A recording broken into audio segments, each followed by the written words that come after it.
Hello प्यारे विद्यार्थियों, आज हम करने जा रहे हैं प्रगतिवाद से जुड़ा हुआ एक महत्वपूर्ण प्रश्न। प्रश्न इस प्रकार से हो सकता है।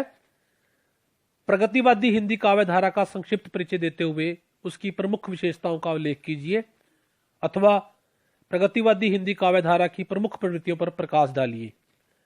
आइए इस पर विचार करते हैं। छायावाद को केंद्र में रखकर यदि आधुनिक काव्य धाराओं का विभाजन करें तो छायावादोत्तर अर्थात कि छायावाद के पश्चात कि हिंदी काव्य धाराओं में सबसे पहली काव्य धारा जो आएगी वह प्रगतिवाद कहलाती है। 1935 ईस्वी से लेकर 1943 ईस्वी तक एक विशेष प्रकार की काव्य धारा प्रचलित रही, जिसे विद्वानों ने प्रगतिवादी काव्य का नाम दिया है। प्रगतिवादी शब्द अंग्रेजी शब्द प्रोग्रेसिविज्म का हिंदी रूपांतरण स्वीकार किया गया है।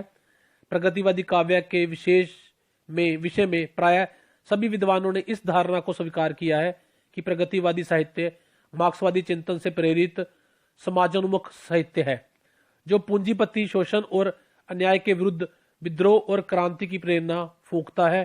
धर्म और नीतिवाद का खंडन, शोषितों के प्रति करुणा, श्रम में निष्ठा और अभिव्यक्ति की सादगी में विश्वास रखता है।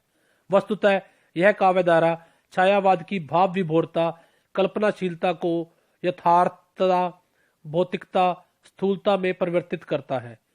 इसकी अपनी सीमाएं भी हैं। इसमें कला, मूल्यों, सरसता, काव्य सौंदर्य अथवा सौंदर्य बोध, अलंकरण, संदिग्धात्मकता, छंद निर्वाह आदि का अभाव भी देखने को मिलता है। इस काव्यधारा के प्रमुख कवियों में नरेंद्र शर्मा, शिव मंगल सिंह सुमन, केदारनाथ अग्रवाल, रामेश्वर शुक्ल अंचल, नागार्जुन, रांघे राघव, सोहनलाल द्विवेदी, शंभुनाथ सिंह, गिरजा कुमार माथुर, नेमीचंद्र जैन, भारत भूषण अग्रवाल, गजानन माधव मुक्तिबोध और रामविलास शर्मा आदि प्रमुख रहे हैं। आइए अब हम प्रगतिवादी काव्यधारा की प्रमुख विशेषताओं पर विचार करते हैं। हमारे पास सबसे पहला पॉइंट है शोषित वर्ग की दीनता का चित्रण। प्रगतिवादी काव्यधारा का मूल केंद्र शोषित वर्ग रहा है। शोषण से दुखी मजदूर एवं किसान की दयनीय स्थिति का मार्मिक चित्रण इस कविता का मुख्य लक्ष्य रहा है। ऐसा करके इन कवियों ने शोषितों और पूंजीपतियों की विषमता को उजागर किया है। इस संबंध में दिनकर जी की कविता का एक उदाहरण देखिए। श्वानों को मिलता वस्त्र दूध, भूखे बालक अकुलाते हैं, मां की हड्डी से चिपक ठुटर झाड़े की रात बिताते हैं। नंबर 2 है जी शोषक वर्ग के प्रति घृणा का चित्रण। प्रगतिवादी कवियों ने शोषक के घोर स्वार्थीपन, निर्दयता और कपटीपन को अपने काव्य के माध्यम से उजागर किया। शोषक वर्ग उचित अनुचित ढंग से पूंजीवादी व्यवस्था बनाए रखना चाहता है। प्रगतिवादी कवियों का विश्वास है कि जब तक पूंजीवादी व्यवस्था का नाश नहीं हो जाता तब तक सामाजिक विषमता समाप्त नहीं हो सकती। इसलिए इस सभ्यता एवं व्यवस्था के प्रति कवियों का हृदय में तीव्र आक्रोश दिखाई देता है। इसका एक उदाहरण देखिए। जन जीवन का दुरुपयोग है उनका जीना, अपना प्रयोजन इनका अंतिम है इनके क्षण। नंबर 3 है जी क्रांति की भावना।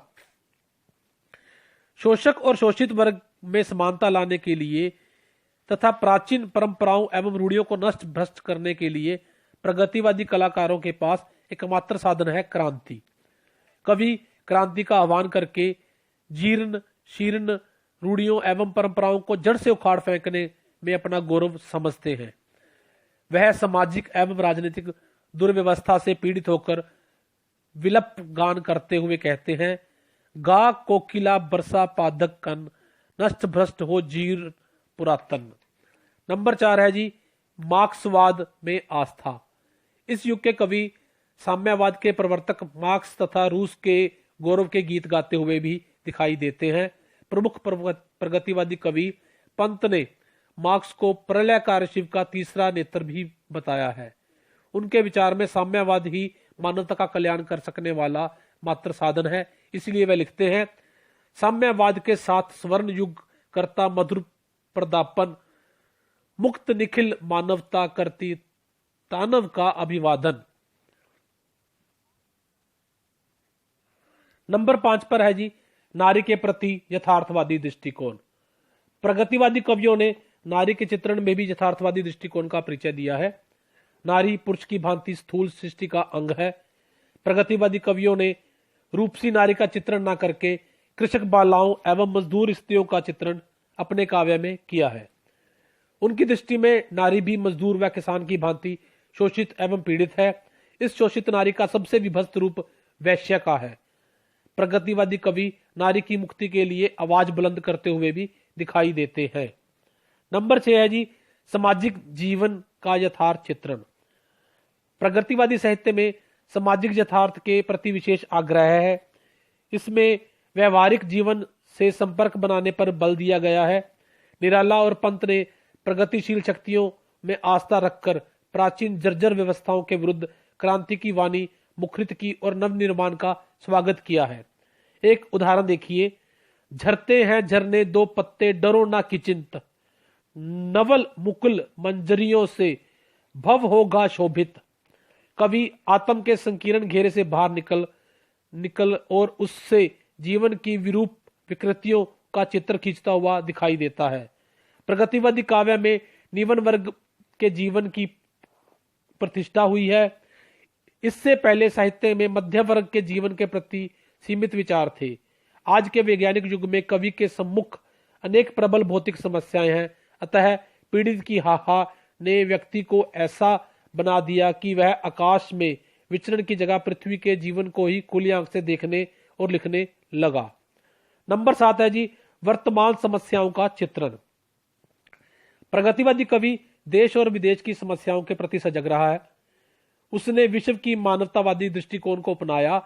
उसके द्वारा जीवन के वास्तविक रूप को प्रतिबिंबित किया गया है। हिंदुस्तान पाकिस्तान विभाजन, कश्मीर समस्या, बंगाल का अकाल, महंगाई, दरिद्रता, बेकारी और चरित्रहीनता आदि का मार्मिक चित्रण इन कवियों ने अपने काव्य में किया है। नंबर 8 है जी, युगिन चेतना। सामाजिक यथार्थ के उद्घाटन के लिए युगिन चेतना की अभिव्यक्ति आवश्यक है। सामाजिक संघर्ष में आधुनिक साहित्य का महत्वपूर्ण स्थान है। अस्तु प्रगतिवादी कवियों ने बंगाल का अकाल, द्वितीय महायुद्ध, नौसैनिक विद्रोह, आजाद हिंद फौज, स्वाधीनता संग्राम, भारत पाक विभाजन, गांधी जी की बर्बर हत्या, कश्मीर समस्या जैसे युगिन चेतना से युक्त प्रश्नों को अपने काव्य के माध्यम से उठाने का प्रयास भी किया है। महात्मा गांधी की मृत्यु पर कवि कहता है, बापू मेरे अनाथ हो गई भारत माता, अब क्या होगा। वहीं नागार्जुन आज की थोथी आजादी पर व्यंग करते हुए लिखते हैं, कागज की आजादी मिलती ले लो दो दो आने में। इसी संदर्भ में अतीत की गौरवमयी उपलब्धि को स्वीकारने के साथ साथ उस पर पुनर्चिंतन भी किया गया। साथ ही वर्तमान पृष्ठभूमि में अतीत का नया मूल्यांकन भी इनके काव्य में देखने को मिलता है। नंबर 9 है जी, राष्ट्रीय और अंतरराष्ट्रीय भावधारा। प्रगतिवादी धारा की अगली प्रमुख प्रवृत्ति राष्ट्रीय और अंतरराष्ट्रीय भावधारा है। निराला जी की राष्ट्रीय भावना को लेकर लिखी गई कविताएं यथार्थ पर आधारित हैं और पुरानी चेतना को अपने अंदर समाहित किए हुए हैं। कवि देश की दुर्दशा देखकर मूक रुदन करता है, इसलिए वह कह उठता है, भटक रहे हैं किसके दृग, बैठी पत्थर पर कौन निराश, मरु मरीचिका किसी ताक रही उदास आकाश। प्रगतिवादी कवियों ने देश के आधे भूखे एवं शोषित जनसाधारण का विचित्र वर्णन अपने काव्य के माध्यम से किया। वह अहिंसा के स्थान पर हिंसा द्वारा स्वतंत्रता प्राप्त करने की प्रेरणा भी देते हुए दिखाई देते हैं। परंतु इन्होंने आजादी के बाद भी राष्ट्रीय भावना को काव्य का विषय बनाए रखा। कश्मीर समस्या को भी सुंदर ढंग से प्रस्तुत किया।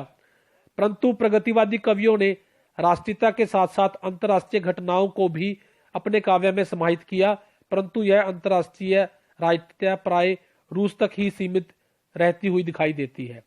सोवियत रूस के प्रति लिखी गई कविता मास्को अब भी दूर है, सोवियत सैनिकों का यशोगान, रूस का मैदान आदि प्रमुख रूप से गिनी जा सकती हैं। नंबर 10 पर है जी, मानवतावादी दृष्टिकोण। द्विवेदी युग के बाद मानवतावादी दृष्टिकोण निरंतर विकास करता रहा। प्रगतिवादी कवियों ने मानव के अत्याधिक गौरव प्रदान किया। एक वर्ग ने तो ईश्वर के अस्तित्व को भी नकारा तथा ईश्वर से अधिक मानव को महत्व दिया। वह अपने ही देश में भिखमंगों, किसानों, मजदूरों, वैश्यों और विधवाओं का उद्धार करना चाहता था। दूसरा वर्ग समस्त मानवता का उपचार करना चाहता था।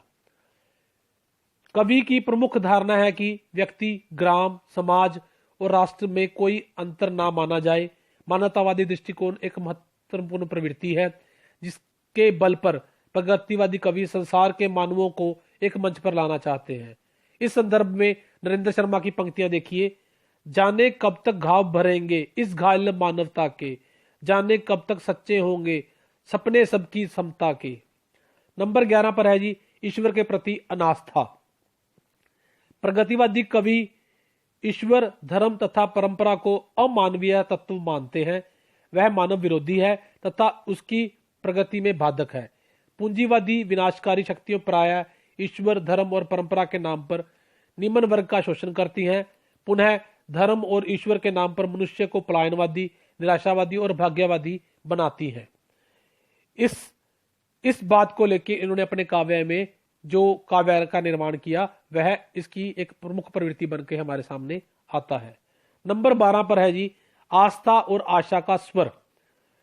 प्रगतिवादी कवि संघर्षों से जूझता हुआ निराश नहीं होता। उसका विश्वास है कि वह इस सामाजिक वैषम्य को दूर करने में सफल होगा। उसकी ओजस्वी वाणी शोषित वर्ग को स्फूर्ति प्रदान करके उससे अत्याचार के विरुद्ध बदला लेने के लिए तैयार करती है। प्रगतिवादी इसी संसार को स्वर्ग बनाना चाहता है जिसमें वर्ग भेद, शोषण और रूढ़ियों का नामो निशान नहीं होगा। अतः यह कवि जन सामान्य की शांति व कल्याण का पक्षधर बनकर मंगल भविष्य के प्रति आशा का स्वर लिए हुए आगे बढ़ता है। नंबर 13 पर है जी, प्रकृति चित्रण और नवीन सौंदर्य बोध। प्रगतिवादी कवियों ने प्रकृति के उद्दीपन और आलंबन रूप के स्थान पर उपदेशात्मक, संचेतन और मानवीय रूप का अधिक चित्रण किया है। छायावादी कवि के समान स्पर्श, गंध और नाद के चित्र भी प्रस्तुत किए हैं। प्रकृति को लोक जीवन से संबद्ध करके उसके मंगलकारी और विनाशकारी दोनों रूपों का चित्रण उन्होंने किया है। इस संदर्भ में नागार्जुन की पंक्तियां देखिए। बादल को घिरते देखा है मैंने भीषण झाड़ों में, गगनचुंबी कैलाश शीर्ष पर महामेघ को गर्ज गर्ज भिड़ते देखा है। नंबर 14 है जी, भाषा शैली। प्रगतिवादी काव्य जनसाधारण की बात कहता है, इसलिए इनकी भाषा भी सरल, स्पष्ट एवं सहज है। प्रगतिवादी कवियों ने स्पष्ट एवं यथार्थ विचारों को अभिव्यक्त करने के लिए व्यवहारिक भाषा का प्रयोग करना ही उचित समझा है। वह शब्दों के साधन को भी स्वीकार नहीं करते। इस संबंध में पंत का यह कथन देखिए, खुल गए छंद के बंद प्रात के रजत पाश। प्रगतिवादी कवि जब पूंजीवादियों या पूंजीपतियों का वर्णन करते हैं तो उनकी भाषा व्यंग्यात्मक होती है। यही प्रगतिवादी कवि अलंकारों का प्रयोग और चमत्कार प्रदर्शन के लिए नहीं करते हुए दिखाई देते। वह केवल उन्हीं अलंकारों का प्रयोग करना चाहते हैं जो भावों को सरलता एवं स्पष्टता से प्रेषित करने में सहायक सिद्ध होते हैं। इन कवियों ने अतुकांता एवं मुक्तक छंदों के साथ साथ लोकगीतों की धुनों को भी अपने काव्य में अपनाया है। फिर भी प्रगतिवादी काव्य का अपना महत्व है। यह जीवन के भौतिक पक्ष का उत्थान करना चाहता है। जीवन की विषमताओं का निवारण कर मानव की प्रतिष्ठा का उच्चादर्श निश्चित रूप से सराहनीय माना जा सकता है। इसके अतिरिक्त उसने कवि को कल्पनालोक से निकालकर वास्तविक धरातल पर लाने का जो प्रयास किया है वह भी सराहनीय है। अंत में हम ये कहेंगे कि प्रगतिवादी काव्य अपने चरण में सब अन्य काव्यों से भिन्न होता हुआ भी उनके साथ जुड़ा हुआ दिखाई देता है। धन्यवाद विद्यार्थियों।